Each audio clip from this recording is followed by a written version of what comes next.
नमस्कार दोस्तों, मैं हूं मनोज कुमार गुप्ता। आप देख रहे हैं मेरे चैनल को जिसका नाम है रेगुलर क्लासेस फॉर अकाउंट। सामने दिख रही है आपको इनकम टैक्स की बुक एससी मल्होत्रा वाली, साहित्य एवं पब्लिकेशन से, और चैप्टर चल रहा है इनकम फ्रॉम सैलरी। और अगर आपने लास्ट डे आपने देखी है रेजिडेंस एंड टैक्स लायबिलिटी की वीडियो, वो कंटिन्यू चलती रहेगी और साथ साथ आपको ये भी वीडियो मिलती रहेगी। तो कोशिश यही है हमारी। और इनकम फ्रॉम सैलरी चैप्टर 5वां है हमारा इसमें बुक में, और इसमें कुछ अमेंडमेंट हुए तो अमेंडमेंट थोड़े से पढ़ लेते हैं, फिर इसका विस्तार से जानकारी लेंगे जब हम चैप्टर की थ्योरी पूरी पढ़ा रहे होंगे तो उसमें। तो यहाँ पे लिखा है amendment WEF assessment year 2021-22 with effect from बोलते हैं इसे। तो आपका 21-22 से स्टार्ट हो रही है सब। Section 10 subsection 5 exemption for LTC cash scheme applicable for assessment year 21-22 only.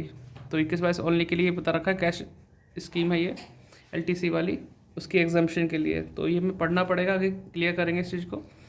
और फिर है रूल 3 सबसेक्शन मतलब 3 उसका 7 और थर्ड पार्ट के according in case of SSC opting for new tax regime section 115 BSc के according the exemption provided in respect of free food non alcoholic beverage provided by employer through paid voucher shall not be available. इसके लिए available नहीं रहेंगे। बस और भी चीज़ ख़त्म हो सकती है इसमें, वो सब विस्तार से पढ़ेंगे अगर न्यू टैक्स रिजीम आप ऑप्ट करते हैं।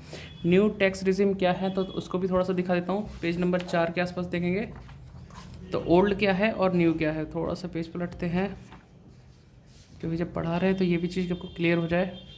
तो यहाँ पे ओल्ड वाली, हाँ ओल्ड वाली ये है हमारे पास टैक्स स्लैब। ये 80 साल से 60 साल से 80 साल के बीच वालों के लिए है। जिसकी उम्र 60 साल से ज़्यादा है, 80 साल से कम है, उनके लिए ये वाली परसेंटेज लगेगी स्लैब।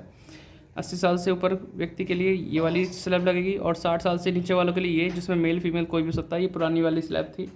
अगर आपको लगता है इसमें फ़ायदा है, जैसे कि 2.5 लाख के लिए नील, और अगले 2.5 लाख के लिए 5%, अगले 5 लाख के लिए 20%, और नेक्स्ट बैलेंस के लिए 30%। अगर ये फ़ायदेमंद नहीं लगता है तो आप ये भी चुन सकते हैं इसमें से, ये वाली जिसमें लिखा है अप टू 2.5 लाख पे नील, 2.5 लाख से 5 लाख पे 5%, जो कि सेम ही है। फिर 2.5 लाख से 5 लाख से 7.5 लाख पे 10% दे रखा है, और हर 2.5 लाख के लिए 5% बढ़ा रखा है इस तरह से। बाकी बैलेंस के लिए 30% है 15 लाख से ऊपर के लिए, ठीक है। हाँ 5% बढ़ा रखा है, ठीक है। 5 लाख से ऊपर के 2.5 लाख पे ये। लेकिन इसमें भी बोल रखा है काफ़ी चीज़ें हमारी हमें हाथ से छुटकारा लेना पड़ेगा इन पर। LTC वगैरह, house rent allowances, standard deduction, मतलब बहुत कुछ नुकसान टाइप से भी हो सकता है। बाकी अब इसे विस्तार से पढ़ेंगे किस चीज़ के लिए क्या क्या है। तो ये पढ़ लिया हमने। एक और चीज़ है सेक्शन 17 सबसेक्शन 2 और उसके पार्ट 7 के according a combined upper limit of 7.5 lakh in respect of employer contribution. Employer contribution के बारे में बात की गई है, 7.5 लाख की अपर लिमिट लगा के in a year to NPS super annual fund recognise provident fund के लिए। तो इसके बारे में विस्तार से सब पढ़ेंगे आगे। जितना आज की क्लास में सकता है 3-4 पार्ट में आएगी ये थ्योरी की वीडियो, तो जल्दी जल्दी मिलेगी आपको। अब देखो बेटा यहाँ क्या लिखा है। All types of taxable income of an SSC fall under any of the following 5 heads of income. यानी कि all types of taxable income SSC fall under any 5, जो यानी कि हमारे पास 5 हेड होते हैं कमाने के, उनके बारे में बात की गई है। Those income which do not find a place under first 4 head of income fall under the head of income from other sources. अगर हम कहते हैं 4 हेड हमारे पास स्पेशली दे रखे हैं, एक सैलरी के लिए, एक इनकम फ्रॉम हाउस प्रॉपर्टी के लिए, एक है हमारा profit and gain of business and profession के लिए, एक है कैपिटल गेन। अगर हमारी कोई भी इनकम इन 4 हेड में नहीं आती तो कहाँ आएगी? इनकम फ्रॉम अदर सोर्सेज में, मतलब 5 वाले हेड में आ सकती है। अब थोड़ा ध्यान से देखते रहना जो जो हमें जानकारी चीज़ें हमें बताई गई है। In order to calculate the taxable income under such and under each head certain deduction have to be made from gross total income of that head. सभी में से कोई ना कोई हमारी डिडक्शन मिलती है जो कि हम ग्रॉस टोटल इनकम में से माइनस करेंगे। These deduction are different for each head, हर एक के लिए अलग अलग होती है।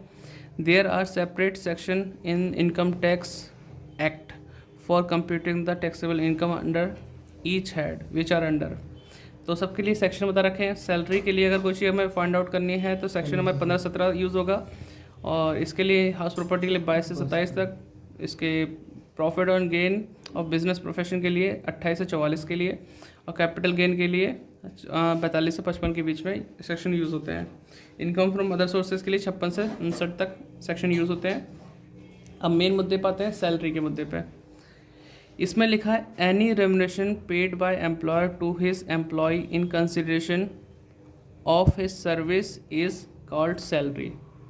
कोई भी रेम्युनरेशन मतलब मेहनत का फल, पारिश्रमिक बोलते हैं इसे। Any remuneration paid by employer, employer होता है मालिक, एम्प्लॉय होता है कार्यकर्ता में काम करने वाला इंसान, ठीक है, वर्कर। तो एम्प्लॉयर मालिक और वेतन पाने वाला इंसान employ.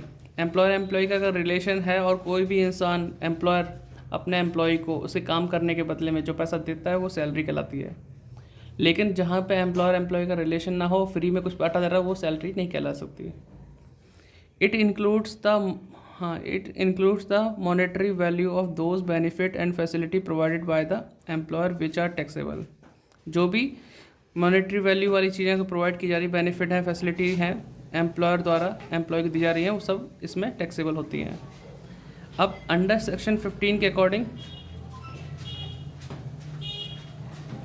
According the following income are taxable under the head salary. इसमें लिखा है first, the salary due from employer or former employer to an assessee in the previous year whether paid or not. कोई भी चीज़ due हो चुकी है, या फिर लिखा ना the salary due from employer या फॉर्मर एम्प्लॉयर, किसी एम्प्लॉयर से मिल रही हो या पुराने एम्प्लॉयर से मिल रही हो, या पेड हुआ या फिर नॉट पेड और ड्यू हो, वो सब चीज़ इसमें आ सकती है। The salary paid or allowed to him in the previous year on behalf of an employer or formal employer through not due or before it becomes due to him. तो वही है कि प्रीवियस से होने वाली है या पे होगी, वो सब चीज़ इंक्लूड होगी, या फिर any arrear of salary paid or allowed.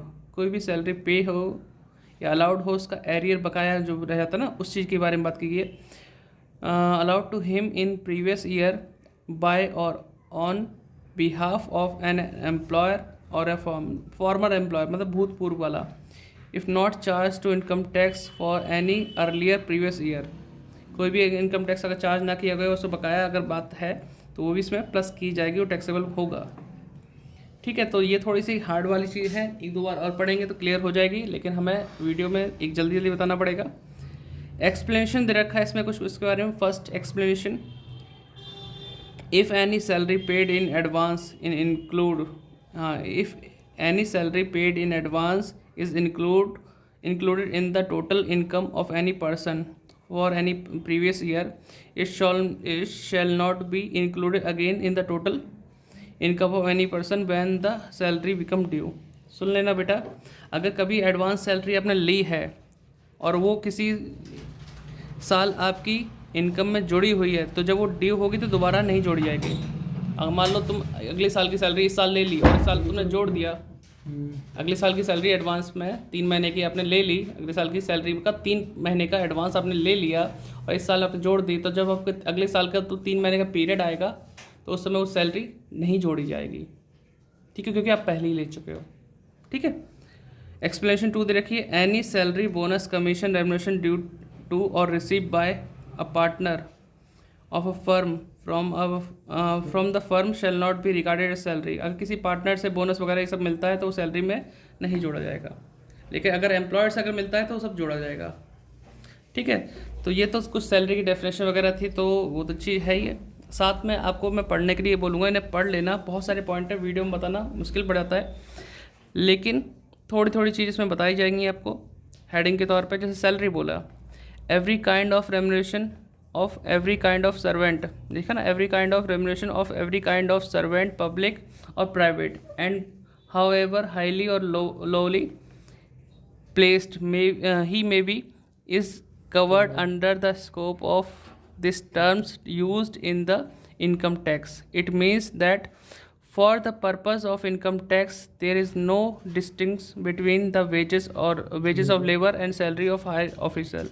मतलब सैलरी का मतलब जो पैसा आपको मिल जाए, चाहे कैसे भी मिले, चाहे हाई लेवल पे कोई इंसान काम कर रहा हो या लो लेवल पे कर रहा हो, अगर वो मेहनत कर रहा है तो पैसा मिल रहा है, वो इनकम टैक्स की नज़र में सैलरी है। इसके बीच में कोई भेदभाव नहीं होता, चाहे वो लेबर को वेजेस मिल रही हो या हाई क्लास वाले को सैलरी मिल रही हो। ठीक है, तो वो सैलरी ही की कैटेगरी में आएगा। तो ऐसे ही बहुत सारे इंपॉर्टेंट पॉइंट हैं यहाँ पे। अब यहाँ लिखा है foreign salary and pension. Salary and pension received from a foreign government are taxable under the head salary. Salary pension जो भी हमें रिसीव होती है, चाहे फॉरेन गवर्नमेंट से मिल रही हो, वो आपके टैक्सेबल होगी सैलरी के अकॉर्डिंग। यहाँ लिखा रिलेशनशिप ऑफ एम्प्लॉयर एम्प्लॉई। तो क्या कहने का मतलब ये है कि सैलरी तो हमें मिल जाएगी, कोई पैसे के रूप में मेहनत का फल तो मिल जाएगा, लेकिन वहाँ एम्प्लॉयर एम्प्लॉय का रिलेशन होना बहुत ज़रूरी है। जब तक एम्प्लॉयर एम्प्लॉय का रिलेशन नहीं होगा तो जो हमें पैसे मिल रहे हैं वो सैलरी कभी नहीं कहला सकती है। तो इसे बच्चे आराम से तसल्लीपूर्वक पढ़ें ज़रूर। ठीक है, तो ऐसे ही पॉइंट है इसमें, ये नॉर्मल पॉइंट है। तो जो मुझे इम्पोर्टेंट लगेगा वो ज़रूर मैं बताऊंगा। फिलहाल आप इन्हें पढ़ लेना एक बार।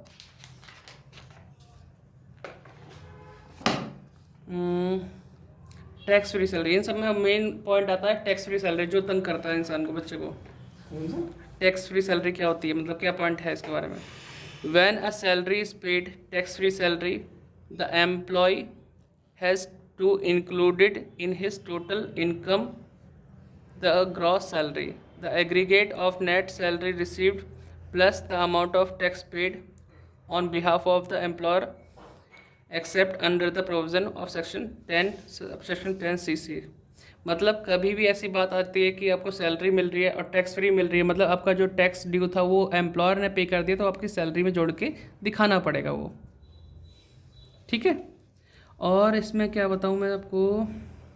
वैसे अगर आप चाहें तो मेरी पुरानी वीडियो भी देख सकते हैं इसकी थ्योरी के लिए, वहाँ ज़्यादा एक्सप्लेनेशन साथ बताया गया है। Salary of member of parliament ये तो इंक्लूड नहीं होगा, अदर सोर्सेज में आता है। सैलरी ऑफ पार्टनर वो भी नहीं आएगा। फैमिली पेंशन, हाँ, तो इसे थोड़ा देखते हैं। फैमिली पेंशन वाले पॉइंट में देख भाई, any family pension received by the widow or legal heir of deceased employee is taxable under the head income from other sources. यानी किसी भी विडो या legal heirs of deceased employee, मरे हुए व्यक्ति, मतलब मृतक एम्प्लॉय के जो एग्जीक्यूटर हैं उनको जो पैसा मिलेगा, फैमिली पेंशन मिलेगी, वो इनकम फ्रॉम अदर सोर्सेज के अंदर आएगा, ना कि सैलरी के अंदर आएगा। अब रही बात, ये वाला पॉइंट इंपॉर्टेंट है, सैलरी ग्रेड और पे स्केल। ये तो जब क्वेश्चन आएगा तो उसमें ही क्लियर हो पाएगा कि हाँ भाई क्या मतलब है सैलरी ग्रेड पे। इसका मतलब ये है कि अगर यहाँ पे ग्रेड दे रखा है कुछ इस तरीके से कि 2200 पे आप स्टार्ट हुए, डैश 100 रुपये, फिर डैश 3000, फिर 200, फिर 5000, फिर 300, फिर 8000, इसका मतलब ये ग्रेड पे है आपका। आपकी ज्वाइनिंग अगर 2200 से हुई है तो हर साल आपके 100 रुपये बढ़ेंगे। अच्छा, हर साल, हर महीने नहीं बढ़ेगी सैलरी कभी। हर महीने सोचो कि हर महीने 100 रुपये बढ़ रहे हैं, नहीं, हर साल बढ़ेगी सैलरी आपकी 100 रुपये। जब तक आप 3000 के क्लब में पहुंचेंगे उसके बाद 200 रुपये बढ़ना शुरू हो जाएगा। फिर आप 5000 के क्लब में रीच होंगे तो आपके 300 रुपये बढ़ने शुरू हो जाएंगे, और फिर 8000 तक पहुंचोगे तब तक आपकी रिटायरमेंट की एज आ चुकी होगी। ठीक है, अदरवाइज ग्रेड चेंज भी हो सकते हैं। तो ये सैलरी ग्रेड है, इसे आराम से पढ़ना। ठीक है, क्योंकि अगर मैं यहाँ पे बोलूँगा तो फिर ये वीडियो 1-2 घंटे की हो जाएगी, फिर आप कोई भी नहीं देखोगे। इसके बाद इंपॉर्टेंट पॉइंट आता है, मैं पॉइंट टू पॉइंट आपको बताता रहा हूँ। यहाँ टिक लगा देता हूँ बेटा, लेट हो रहे हो। चलो ये लास्ट पॉइंट करके फिर सैलरी आगे सेकंड पार्ट में स्टार्ट करेंगे, है ना। तो ड्यू डेट, यहाँ ड्यू डेट की बात और कर लेते हैं। In the case of employee of the government and semi government, government और सेमी गवर्नमेंट के लिए ड्यू डेट का क्या मतलब है। Salary for a particular month is due on the first day of next month. Salary of particular month is due on the first day of next month. दस in such case salary for the month of March of the preceding financial year up to the salary financial year up to the salary of month of Feb of the current financial year is to be taken into account। अगर कभी भी salary first day of next month due होती है, मतलब अगले महीने की पहली तारीख को ड्यू होती है, तो उसके इसका मतलब है कि आपका जो साल कहलाया जाएगा वो 1 मार्च से लेकर 28 फेब तक का कहला जाएगा। होगा तो अप्रैल टू मार्च वाला ही साल जो होता है फाइनेंशियल ईयर अप्रैल टू मार्च वाला होता है, लेकिन इसमें सैलरी कैलकुलेट होगी मार्च से फेब तक की होगी, क्योंकि मार्च वाली सैलरी कब मिलेगी? अप्रैल में। अप्रैल वाली कहाँ मिलेगी? मई में। ऐसी फरवरी वाली कहाँ मिलेगी? मार्च में। इस तरह से चलेगा हमारा। हाँ, 1 मार्च से 28 फेब तक का चलेगा हिसाब किताब।